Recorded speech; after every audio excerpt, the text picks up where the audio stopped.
Every morning when you wake up, you're faced with a choice. Will you let the world decide how you feel, or will you take control and decide for yourself? Happiness isn't something you stumble upon. It's not waiting in a perfect job, a relationship, or money in the bank. Happiness is built, brick by brick, with the choices you make today. Happiness is often misunderstood as something we eventually arrive at, as if it's a destination waiting at the end of success, wealth, or recognition. We tell ourselves, I'll be happy when I get that job, when I find the right partner, when I finally earn more money. But this mindset keeps happiness locked somewhere in the future, always out of reach. The truth is, happiness isn't waiting for you in some perfect moment. It's something you create and choose today, right now, in the middle of your ordinary life. Every morning you wake up, you're faced with a decision. Will you let your circumstances dictate how you feel, or will you take ownership of your mindset and intentionally choose happiness? Think about it this way. Life is never free of problems. Bills pile up, people disappoint you, stress sneaks in. If you attach your happiness to the idea of having no problems, you'll spend your whole life waiting. But if you realize that happiness is about perspective, about how you interpret what happens, then you reclaim your power. You can choose to see challenges as opportunities to grow. You can choose to be grateful for what's working instead of obsessing over what's missing. That shift doesn't erase the hard things, but it transforms how you carry them. What makes this powerful is the fact that happiness is built in small daily choices, not grand life events. You don't need a new car or a luxury vacation to feel joy. You can feel it by pausing to notice the sunlight on your face, the sound of laughter, or the fact that you're alive and breathing. The people who live with peace and strength every day aren't necessarily the ones with perfect lives. They are the ones who've trained themselves to recognize and appreciate the good that's already here. They understand that happiness is a muscle, and like any muscle, it grows with practice and consistency. Of course, this doesn't mean it's easy. Choosing happiness requires effort, especially on days when stress is heavy or when you feel discouraged.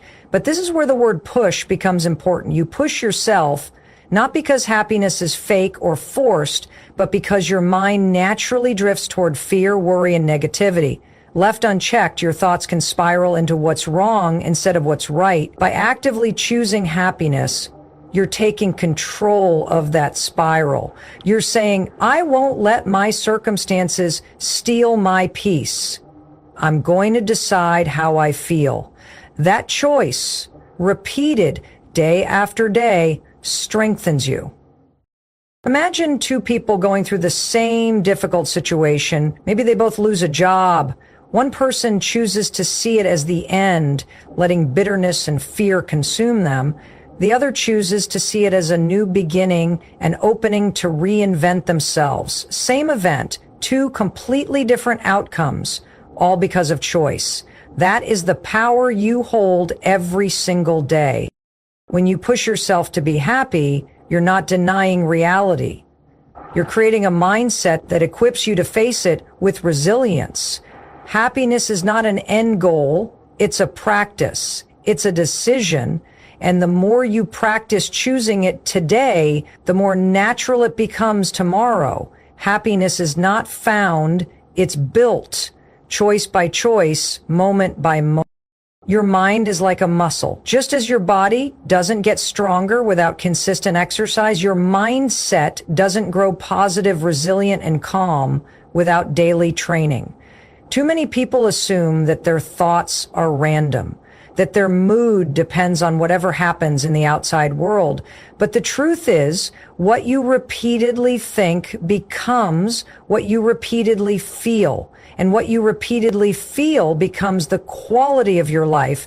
If you feed your mind with negativity, doubt, and fear, it will become weak and heavy. If you feed it with strength, gratitude, and focus, it will become powerful enough to carry you through anything. Think about physical training. If you go to the gym once, you won't build noticeable strength. You can't expect to lift a weight one time and suddenly become fit. The same principle applies to your brain. Reading one positive quote or thinking one good thought isn't enough. You must train daily through repetition and practice to develop a mindset that defaults to positivity instead of negativity. Over time, these mental reps carve new pathways in your brain. Science calls it neuroplasticity, the brain's ability to rewire itself based on your repeated thoughts and behaviors. That means you're not stuck with the mindset you have right now. You can build a stronger one. But training your mind takes discipline. It means becoming aware of what you're allowing inside. Every word you hear, every video you watch, every conversation you engage in. Those are like weights you're lifting. Are they building your strength or are they tearing it down? If you constantly consume gossip, complaints, and toxic news, your mind weakens just as surely as your body would weaken if you filled it with junk food. The opposite is also true. If you feed your brain with books that inspire you, conversations that challenge you, and daily practices like gratitude journaling or meditation, you strengthen it little by little.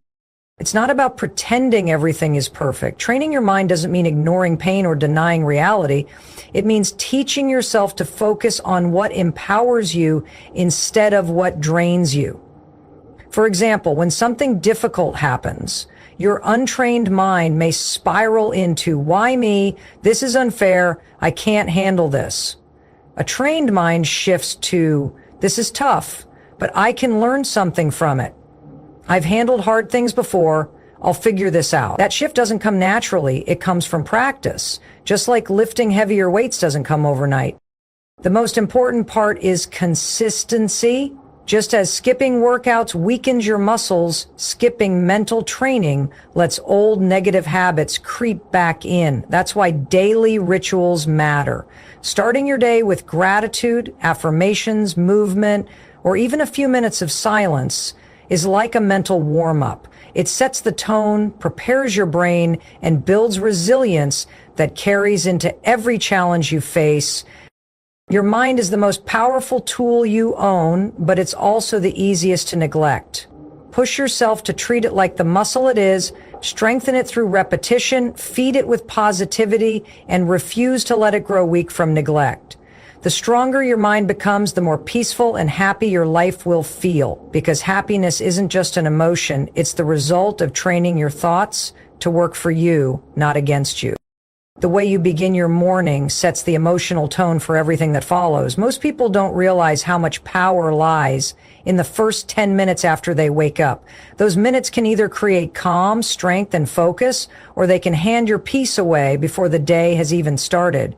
If you grab your phone the second your eyes open, scrolling through emails, notifications, or news, you instantly throw yourself into a reactive state. Your brain becomes flooded with other people's priorities, problems, and opinions. Instead of deciding how you want to feel, you've already given that control to the outside world.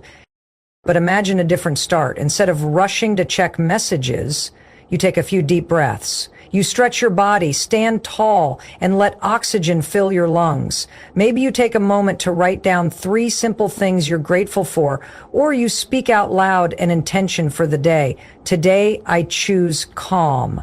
Today, I choose focus. Today, I choose strength. Those are small actions, yet they create a massive difference. They prime your mind to notice good things. They shift your body into an energized state, and they remind you that you are in control of your emotions, not the circumstances waiting outside your door. Your morning is like the foundation of a building.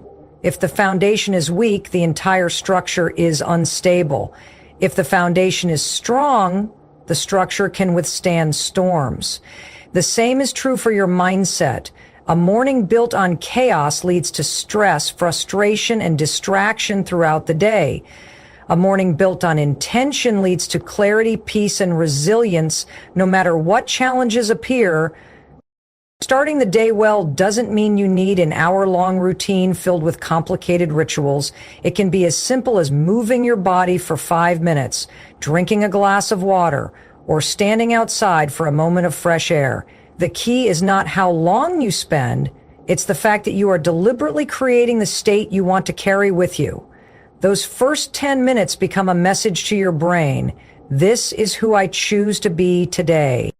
Think about the mornings when you've rushed out of bed, skipped breakfast, and let stress take over. How did the rest of the day unfold? Chances are you felt behind, irritated, or drained before noon.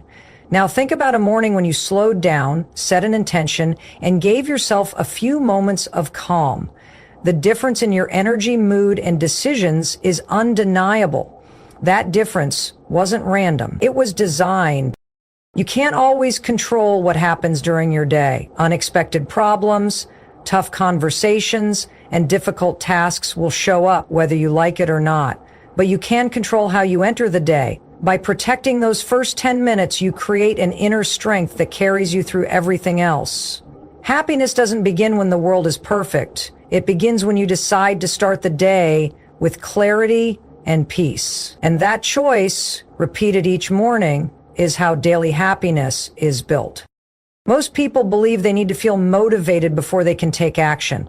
They wait for inspiration to strike, for the perfect mood, or for some magical spark of energy to appear. The problem is motivation is unreliable, it's inconsistent, and it doesn't show up on the days you need it most. If you sit around waiting to feel good before you do the hard things, you'll spend most of your life stuck in the same place. The truth is, action comes first, the feelings follow later. When you push yourself to move, to take even the smallest step forward, that movement creates momentum, and momentum creates motivation.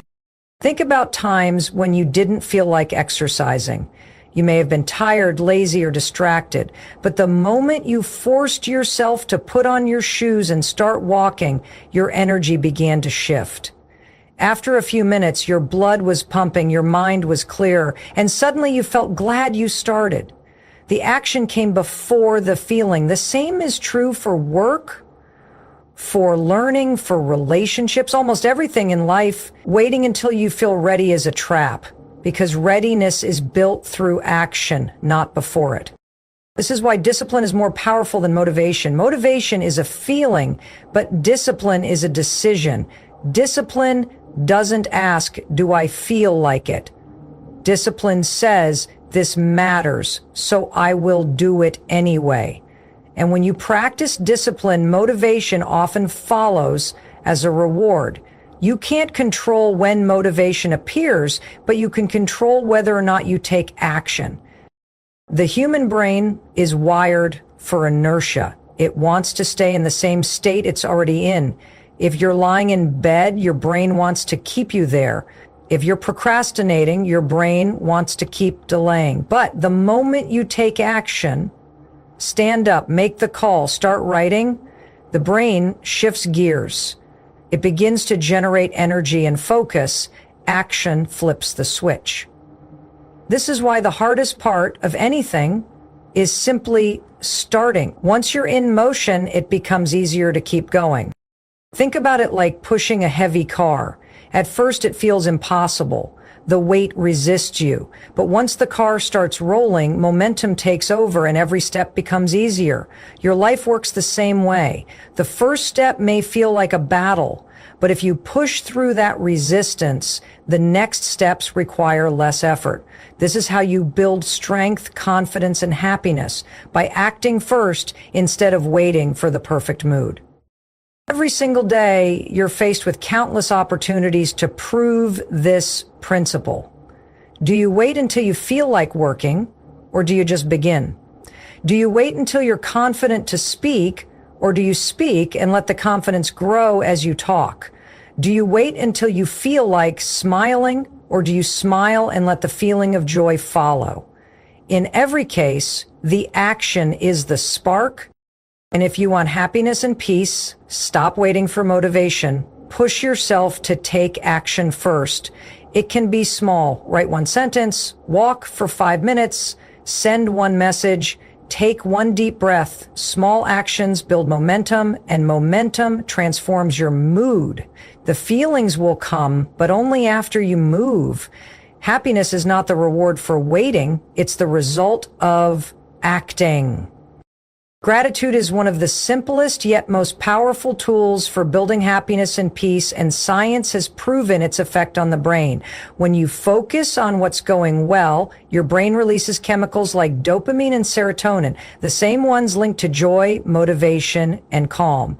In other words, gratitude doesn't just make you feel good emotionally, it literally changes your biology. It shifts your brain out of survival mode, where it's wired to constantly search for threats and problems, and into a state where it searches for reasons to feel safe and content. This is why gratitude is not just a nice idea, it's a practical strategy for creating daily strength. The problem is that most of us are naturally wired to notice what's wrong instead of what's right. Our ancestors had to be hyper aware of danger to survive. That ancient programming is still with us, which is why we can receive 10 compliments but obsess over one criticism. Gratitude is the mental training that flips that script. By deliberately focusing on what's working, we reprogram the mind to balance out the negativity bias. Over time, it becomes easier to notice small joys and victories, and those small joys stack into bigger feelings of peace. Gratitude doesn't need to be dramatic. You don't have to wait until something life-changing happens. It's found in the ordinary, the warmth of your morning coffee, the sound of rain against the window, the smile of someone you love, the fact that your heart is beating without you even asking it to.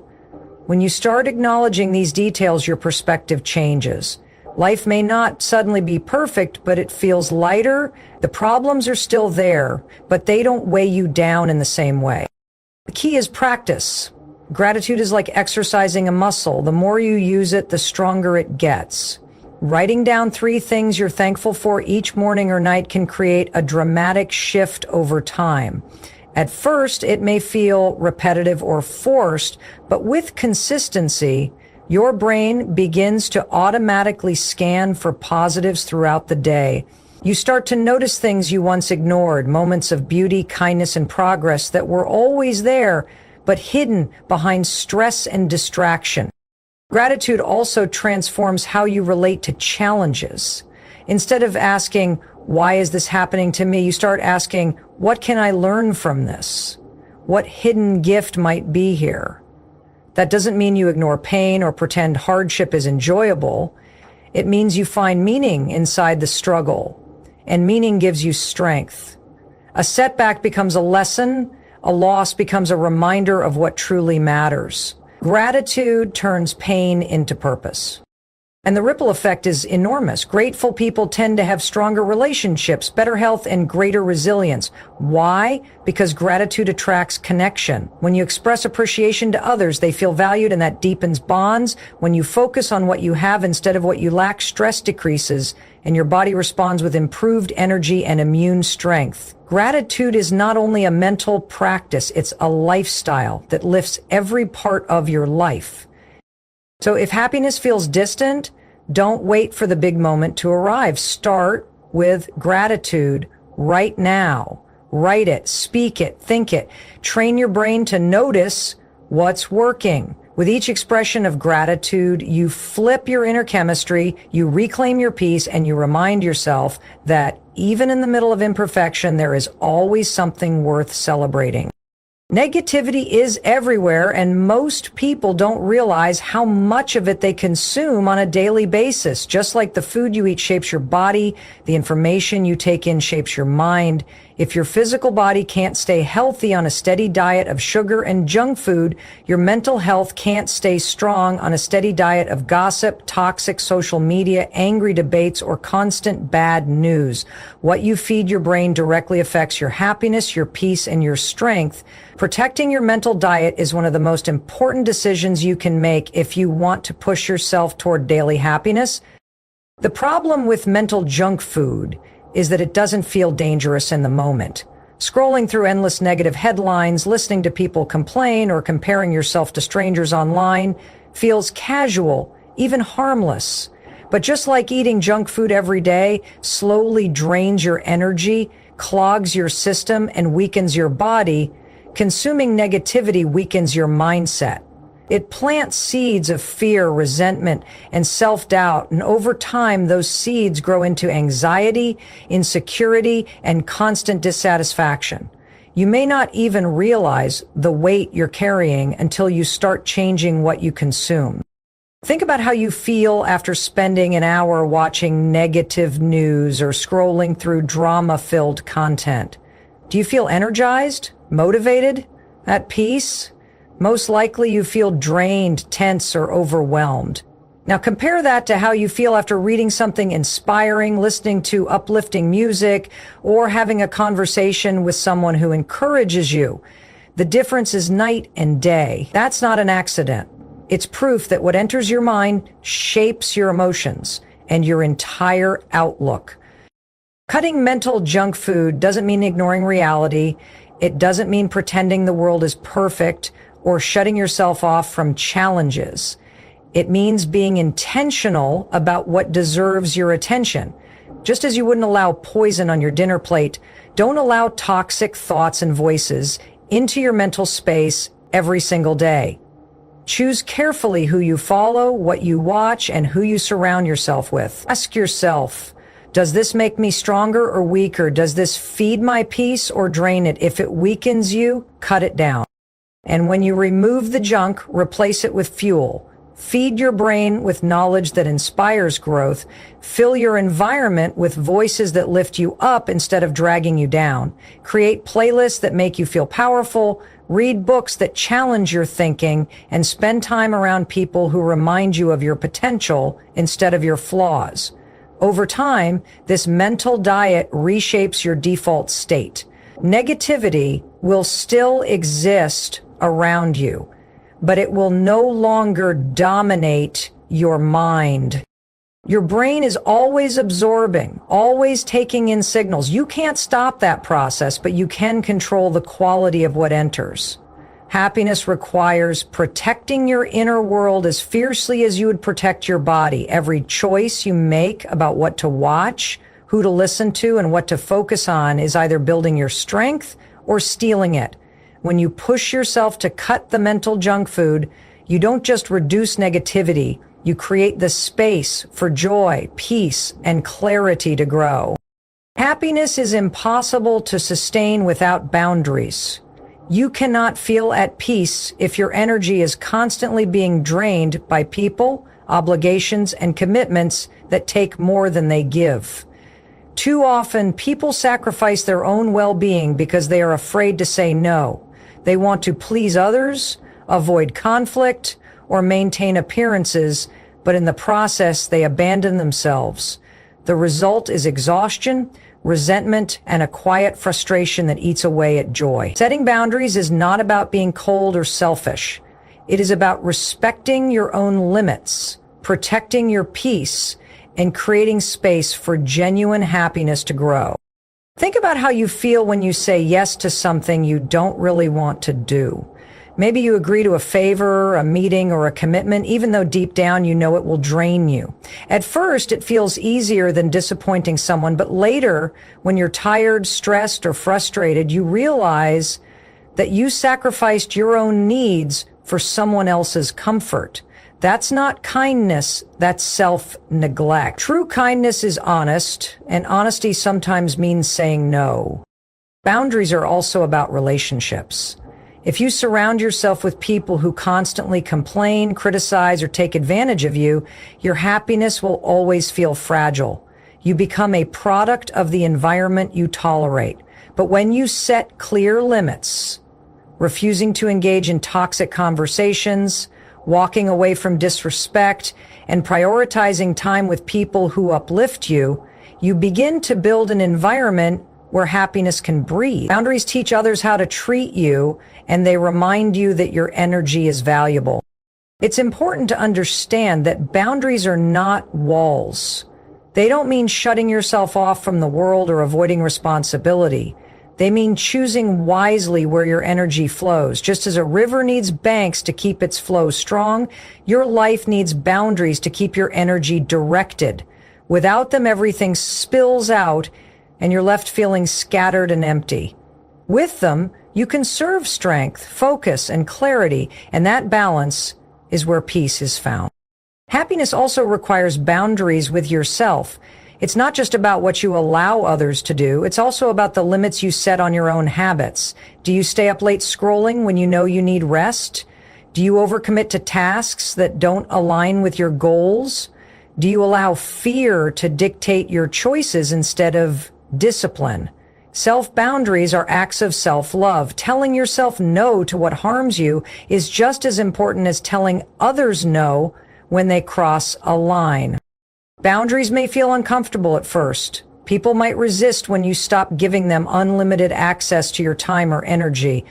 But over time, the right people will respect your choices and the wrong people will naturally drift away. What remains is a life built on authenticity, clarity, and respect for yourself and from others. Happiness is not just about adding more joy, it's also about subtracting what steals it. Boundaries are the filter that keeps out what doesn't serve you. When you create them, you protect your inner world, and that protection gives you the strength to live each day with greater peace, freedom, and genuine happiness. Happiness isn't built on one big breakthrough or a single life-changing event. It's built on micro wins, the small victories you create for yourself every single day. Too many people overlook the power of these tiny steps because they're so focused on the big picture. They want the promotion, the perfect relationship, the major accomplishment.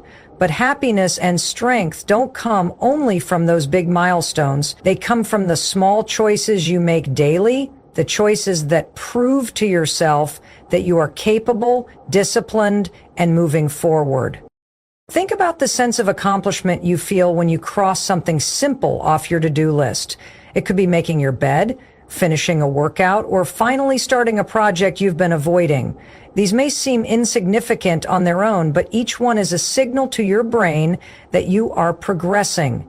Your brain rewards you with a small release of dopamine, which gives you energy and momentum to keep going. In this way, micro wins build upon each other, creating a chain reaction of confidence and positivity. The opposite is also true. When you repeatedly ignore the small tasks, when you break promises to yourself, you train your brain to believe you can't be trusted to follow through. That creates frustration, guilt, and unhappiness. Every time you skip the little things, you send yourself the message that your goals aren't important. Over time, that erodes self-respect. But when you keep those promises, even in the smallest ways, you rebuild trust with yourself. Happiness comes from knowing you are living in alignment with what you said you would do. Micro wins also protect you from overwhelm. Life can feel crushing when you stare at the mountain of what you want to achieve. But when you break that mountain down into steps and celebrate each step, suddenly it feels manageable. You don't need to climb the whole mountain in one day. You just need to take one step forward and then another. Happiness is found in realizing that progress matters more than perfection. Each small victory is proof that you are moving, growing, and improving, even if you aren't there yet. One of the most powerful ways to use micro wins is to start and end your day with them. In the morning, completing a simple task like journaling, exercising for 5 minutes, or preparing a healthy breakfast sets the tone for success. At night, reflecting on what you accomplished